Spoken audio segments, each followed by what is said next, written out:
Ito ang kwento ng isang babae na si Biancy Balatero na vlog ni Kalingap Rab Matubang, at ang kanyang ama ay si Bal Santos Matubang, isang hero ng mga vlogger sa Kalingap na magbigay ng mga pabahay.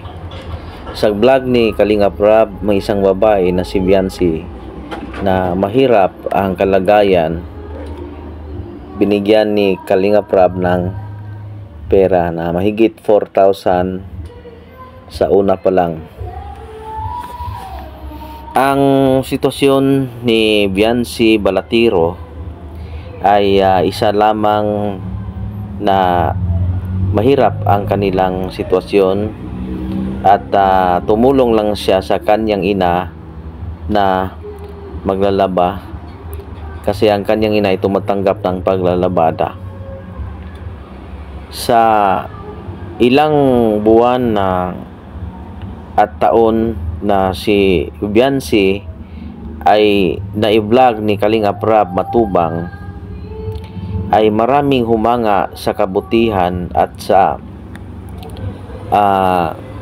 magandang ugali ni Biancy na isang matulungin na bata at maganda at bata na may pangarap sa buhay na makapagtapos ng kanyang pag-aaral kahit sa hirap ng buhay. Napaiyak si Biancy isang araw na vlog siya ni Kalingap Rab at pinag-usapan ang tungkol sa kanyang buhay. At si Biancy naman ang nagsalita na pinakamahirap na siya ang sa kahirapan ng kanilang pamilya, siya ay palaging utusan ng kanyang mga magulang na mangungutang sa tindahan upang mairaos ang ilang buhay dahil mahirap ang kabuhayan ng kanilang ama. Sa nabigyan na si Biancy ng tulong sa Kalingap at patuloy pa ring nag-vlog si Kalingap Rab kay Biancy, na minsan nga ay mapuntahan ni Kalingap Rab na ito ay punta sa dagat at manghuli ng mga seals upang ito ay ihain upang kanilang maging ulam. Ang bait at kawawa ang batang ito, at nalaman ni Kalingap Rab yan ang dahilan na nag-vlog si Kalingap Rab sa kanya upang matulungan sa kanilang kahirapan. Sa performance ni Biancy at batang mahiyain, maraming tumulong sa kanya at naawa na mga supporters ni Kalingap Rab. Nagpaabot ito ng mga ang sponsor ng Kalingap ay nagpaabot ng tulong kay Biancy dahil sa nakita nila ang kahirapan, at halos umiyak ito dahil sa kahirapan ng kanilang pamilya. At itong si Biancy ay isang bata na matulungin sa magulang, magalang, at nag-aaral na kahit kunti lang ang maibigay na pera. Kung ito'y pupunta sa paaralan, hindi ito nagreklamo. Isang araw nga ay ito ay hindi naglakad lang galing sa paaralan patungo sa kanilang bahay pag-uwi dahil kapos na sa pera. At nung binigyan siya ni Rab ng isang love team, ito si Edo, pinsan ni Kalingap Rab, si Biancy ay naging masayahin at maging naturuan siya ni Edo na maging masayahin sa buhay. At sila ay mag-usap nung simula ay hindi masyadong kumibo itong si Biancy. Ngunit sa panahon na ito'y patuloy na pinupuntahan nila sa vlog, ay ito ay nagkaroon na silang magandang loob parang nagkaintindihan na silang dalawa at parang maging kaibigan na sila at magtatawanan at pag-usapan sa mga bagay-bagay tungkol sa kanilang mga buhay. At mga kaibigan, sa pagsubaybay natin sa story sa buhay nitong bata pa ito, dahil si Biancy nito nga panahon ay 16 years old pa lang. At aabot na si Biancy ng mahigit isang taon, at ito ay 17 na. Si Ido na kanyang love team, Kalingap Ido, ay nagpahiwatig na kanyang nararamdaman sa dalaga, kasi 17 years old na itong si Biancy. At si Biancy naman ay kinilig tuwing magsalita si Ido, dahil mayroon na palang pagtingin ang babaeng ito mula pa noon. Crush na raw niya ito. Hindi raw niya akalain na maging love team niya ito, dahil noong ang Kalingap ay nag-vlog pa, pinanood na raw niya itong si Ido. Pangarap niya nga itong maging ka-love team, kung sakaling pinangarap niya kung ma-vlog siya ni Kalingap Rab. Darating ang panahon na mag-vlog si Kalingap Rab, ilang minuto na sila ay mag-uusap, makikita natin sa kanilang mukha na masayahin na si Biancy at si Ido, na dati ito ay malungkot sa kanyang mukha, malungkot sa buhay, dahil sa may pinagdaanan itong siguro ay pinagdaanan sa buhay na naging malungkot ang kanilang sitwasyon. Ngunit ngayon makita natin na sila ay masaya, no? Siguro baga ay silang dalawa ay mayroon ng pagtingin sa isa't isa, at may naramdaman na siguro sila sa isa't isa. Kahit malayo ang kanilang agwat, itong si Ido ay 29 years old na sa mga panahong yan, at si Biancy naman ay 17. Sa mga vlog ni Kalingap Rab, na minsan matanong si Biancy kung maaari bang ang maging husband niya ay mataas ang edad, ay minsan na nasagot niya ito na pwede naman, dahil si mama at papa niya ay malayo din ang agwat, no, sa edad. Yan ang dahilan na sa patuloy na pag-vlog ni Kalingap Rab ni kay Biancy, marami ng mga sponsors ang nagbigay sa kanya ng tulong, pera, at saka mayroon ding mga gamit gaya ng washing machine, mga stove, at mayroon ding refrigerator at iba pang mga gamit sa bahay, mga bag, damit, at saka sapatos, relo, mga kwintas, ganon, at saka mga iba't iba pang mga gamit na binigay ng Kalingap Rab sponsor ng Kalingap na nagbibigay sa kanila. Sa loob ng isang taon ng kanilang vlog ay nabanggit ng ina at ama ni Biancy na ito pala si Ido ay kahit hindi araw ng vlog, palagi raw pumunta sa bahay nila at inanyahan si Biancy na sasabay sila na mayroong pupuntahan sa mga lugar, no? Minsan ay kwento na naisama nila ni Ido si Biancy sa kaniyang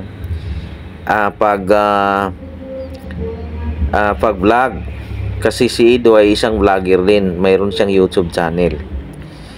Ngunit sabi ng kanyang ina na kahit hindi vlog, palagi daw itong sinusundo ni Ido sa kanilang bahay At sila ay pumunta sa mga lugar na hindi na nila alam kung saan. Parang itong dalawa ay malapit na sa isa't isa, no? Mayroon ng nadamang pag-ibig sa kanilang puso ang isa't isa sa kanila. At kita natin sa vlog ito, sa vlog anniversary ito, no? Makita natin ang kanilang pag-uusap na parang totoo, na nanliligaw, pag-usapan ng tungkol sa kanilang mga nararamdaman. At itong si Beyonce naman ay kinilig. Nang titinginan silang dalawa at ang naghawak kamay, na kung ibig sabihin mag-imyo na itong dalawa. Makikita naman natin ang kanilang sitwasyon sa kanilang relasyon, na parang mayroon na silang relasyon, ay mutual understanding sa kanilang mga nararamdaman. So maraming kinlig sa kanilang tambalan na ito'y love team lamang. Ngunit si Ido ay hindi huminto sa panligaw kay Beyonce, dahil totoo na raw ang kanyang nararamdaman at mahal na niya ang babaeng ito. Maswerte naman si Beyonce dahil sa kanilang love team na nai-vlog siya kay Kalingap Rab, dahil marami na raw mga blessings ang dumating sa kanyang buhay, sa kanilang pamilya. Dahil marami ng mga sponsors ang nagbigay ng pera, nagbigay ng mga bagay-bagay, at malaki ding pera ang natanggap ni Beyonce sa kanilang mga supporters, mga sponsors. At nitong huling mga episode, mga kaibigan, nagpagawa si Kalingap Rab ng bahay ni Beyonce na 2-story. Dalawang palapag na bahay na binigay ng sponsors. At ang sponsors ay hindi nag-iisa lang. Ito ay nag-ambag-ambag. Ang bahay ay umabot raw sa mahigit 3 milyon. Ang bahay, ang sobrang laki, at parang mansion ito. So swerteng-swerte itong dalawa, ay itong si Beyonce. At sa panahong yan, episode na silang dalawa ay tinanong ni Kalingap Rab tungkol sa kanilang nararamdaman. Tinanong ni Rab si Ido kung mahal ba niya si Beyonce. Sa simula sinabi niya hindi na niya mahal. Ngunit mahal na mahal, kundi mahal na mahal daw niya ito. So yan ang dahilan na nagsasayahan ang kanilang mga kasamahan at nagtawanan. So nung si Beyonce naman ay tinanong kung gusto mo ba si Ido, sinabi niya matagal na raw niyang gusto. So yan ang dahilan na nagsayahan ang lahat, dahil inamin na nilang dalawa na mahal na mahal ni si Beyonce. At mula pa noon ay si Ido ay talagang gusto na pala niya noon. Sa panahong ito, nitong 2025, nakapunta sila ng Hong Kong dahil sa kanilang sponsors na nagbigay ng budget para sa Hong Kong upang ma-celebrate ang kanilang February 14, yung araw ng mga puso sa Hong Kong. At sa niya na episode na yan ay nagbigay si Ido ng isang bulaklak at chocolate kay Beyonce. Yan ang patunay raw ng kanyang pagmamahal, at wala raw siyang binibigyang iba sa ganyang mga bagay. Ang isa lang ng tao, babae, na importante sa kanyang buhay. Yan ang dahilan na makita sa mukha ni Beyonce ng saya sa kanyang nararamdaman. Yan ang dalawa na nag-celebrate ng kanilang araw ng mga puso, Valentine's Day sa Hong Kong, no? So sa araw na yan, nagkwentuhan sila tungkol sa kanilang sitwasyon, sa kanilang nararamdaman sa isa't isa, ang kahalagahan sa kanilang mga nararamdaman, na balang araw ay sila ay magkatuluyan at maging magka-boyfriend. So silang dalawa ay masaya habang haharap sa camera, dahil naka-video ito, mga kaibigan.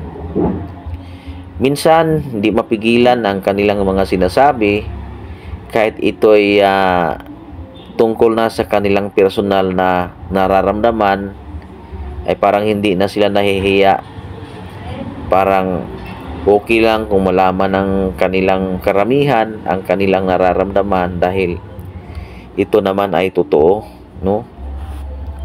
So maswerte ang isang bata na magalang sa magulang, tumutulong sa magulang.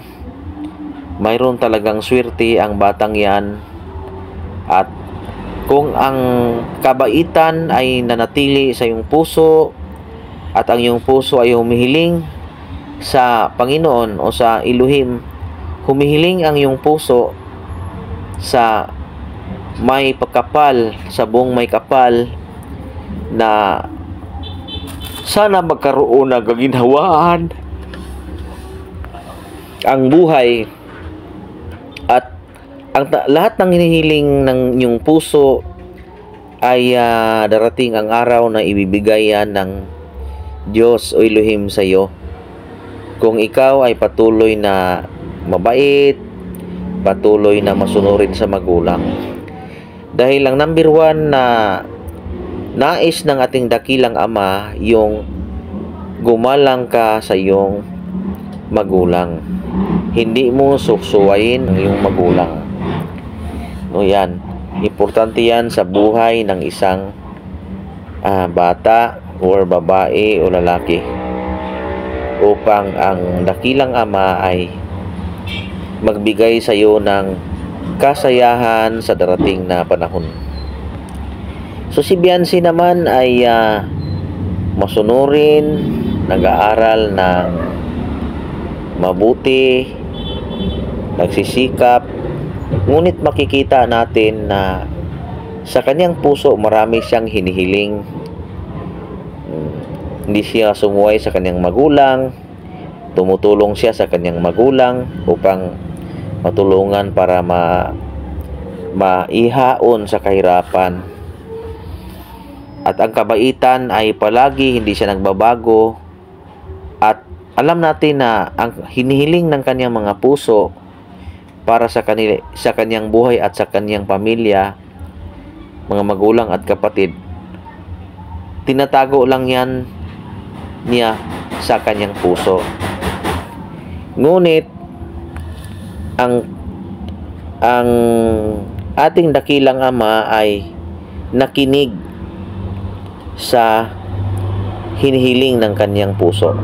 So sa mga araw na yan doon sa Hong Kong, ini-enjoy lang nila ang kanilang sarili, at yan si Ido ay hindi na nakapigil, umakbay na ito upang masyadong malapit ang kanilang damdamin.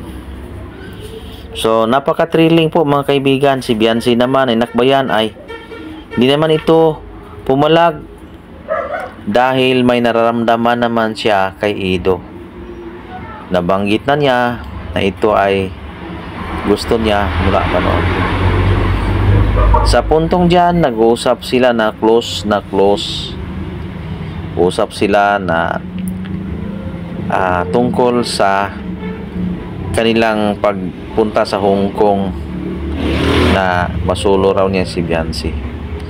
At dyan ay naiparamdam nila sa isa't isa na sila nga ay nagmamahalang dalawa, at hindi nila mapigilan dahil sa kanilang nararamdaman At ang isa't isa ay hindi pa man sila magjuwan yan, pero immune na sila.